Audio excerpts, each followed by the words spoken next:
तो आपको कोई फूड फैक्ट्री या आपका स्पाइस का फैक्ट्री सेटअप करना है, तो ये रूल्स आपको फॉलो करने हैं। ये पॉइंट्स के हिसाब से आप करोगे तो आपको रिजल्ट बहुत अच्छा मिलेगा, यानी आपके फैक्ट्री से जो भी प्रोडक्ट निकलेगा वो अच्छे क्वालिटी का ही निकलेगा। फिर आपको HACCP इम्प्लीमेंट करना है।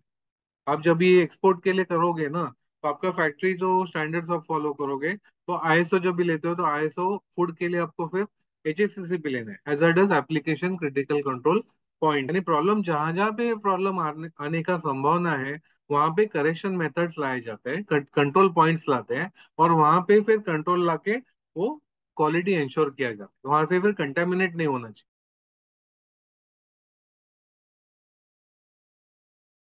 तो आपको कोई फूड फैक्ट्री या आपका स्पाइस का फैक्ट्री सेटअप करना है, तो ये रूल्स आपको फॉलो करने हैं। उसका ये डॉक्यूमेंट है, और ये मैंने बनाया नहीं है, ये गवर्नमेंट का डॉक्यूमेंट है।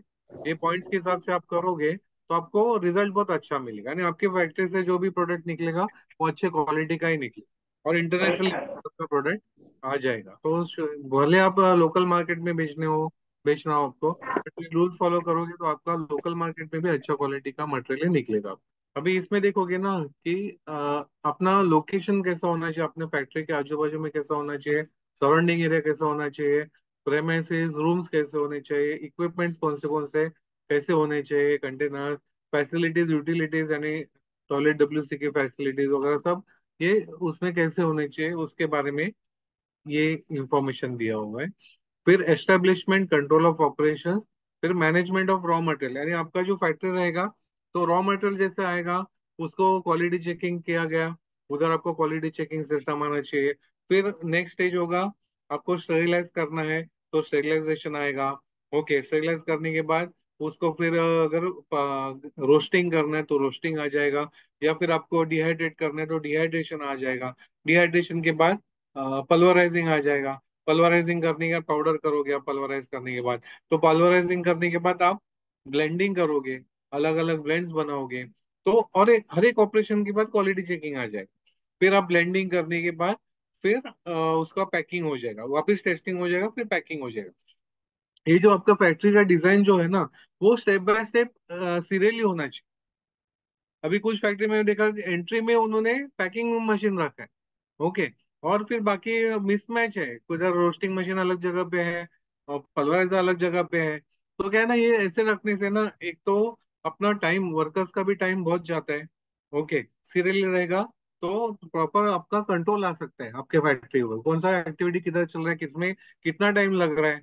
एक एक कुछ पर अपना पूरा लाइन में का एक पर्टिकुलर एक्टिविटी ज्यादा टाइम ले रहा है, इसका इसलिए आपका प्रोडक्शन इफेक्ट हो रहा है, तो उस जगह पे एक तो बड़े कैपेसिटी का मशीन ले सकते हो या दो मशीन रख सकते हो, सो दैट आपका प्रोडक्शन एंड प्रोडक्शन क्वांटिटी ज्यादा निकलेगा और क्वालिटी भी ज्यादा निकलेगा। करेक्ट। तो वैसे फिर आपको क्लियर कट समझ में आ जाएगा, ऐसे सीरियली होगा तो इसलिए वो management of raw material packaging, spice processing, spice packaging and warehousing कैसे करना है। Okay, food transportation and distribution कैसे करना है, फूड ट्रेसेबिलिटी एंड रिकॉल कैसे होता है। ओके, वो सब आपको फिर क्वालिटी कंट्रोल कैसे करोगे, आपको वो सिस्टम आपको ये फॉलो करना है। तो ये सब अपने ये मैनुअल में दिया हुआ है, establishment maintenance and sanitation, cleaning and sanitation, maintenance, pest control. अभी देखो अपने यहाँ से एक्सपोर्ट जो होते हैं ना प्रोडक्ट, उसमें आप देखोगे ना, उसमें एंट हेड मिलते हैं, एंट लेग्स मिलते हैं, फिर जो फ्लाइज रहते हैं फ्लाइज के विंग्स मिलते हैं। ओके, मरे हुए फ्लाइज मिलते हैं उसमें। ओके, फिर वो कौवा जाता है, कौवे के शीट रहते हैं। ओके, तो ऐसे सब इसका यानी कंटेमिनेटेड रहता है प्रोडक्ट। ओके, प्लस उसमें बैक्टीरियल कंटेंट भी रहता है, वर्कर्स का प्रॉपर हाइजीन फॉलो नहीं करते तो वर्कर्स के हाथ से वो ट्रांसमिट होते हैं प्रोडक्ट। प्लस जो रॉ मटेरियल जहाँ से आते हैं उधर प्रॉपर केयर नहीं किया तो अपना पूरा इंटर बैच अपना खराब, अगर प्रॉपर हमने क्वालिटी चेकिंग नहीं किया तो पूरा अपना इंटर बैच खराब हो सकता है।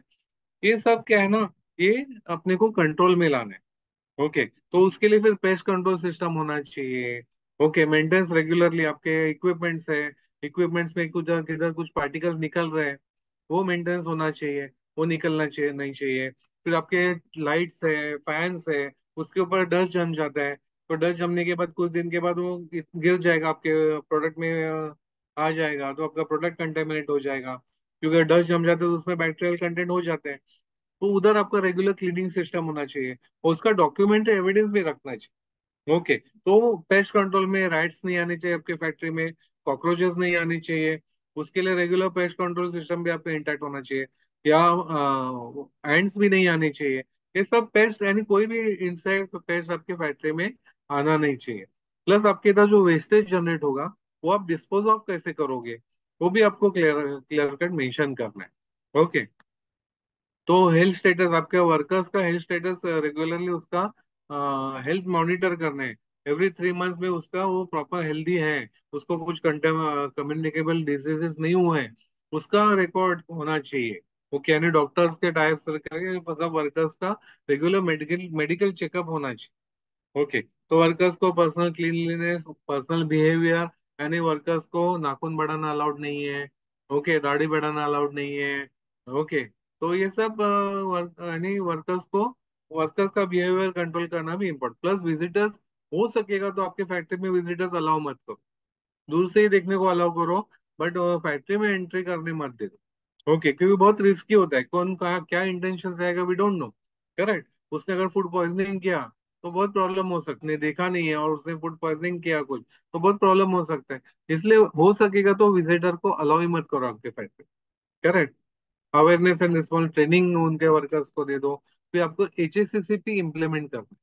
आप जब ये एक्सपोर्ट के लिए करोगे ना, तो आपका फैक्ट्री जो स्टैंडर्ड्स आप फॉलो करोगे, तो ISO जब भी लेते हो तो ISO फूड के लिए आपको फिर HACCP लेना है, hazards application critical control point करके आपको करना। अभी HACCP क्या होता है, एक सिंपल मैं एग्जांपल से आपको एक्सप्लेन करता हूँ, तो आपको क्लियरली वैसे आपको समझ में आ जाएगा।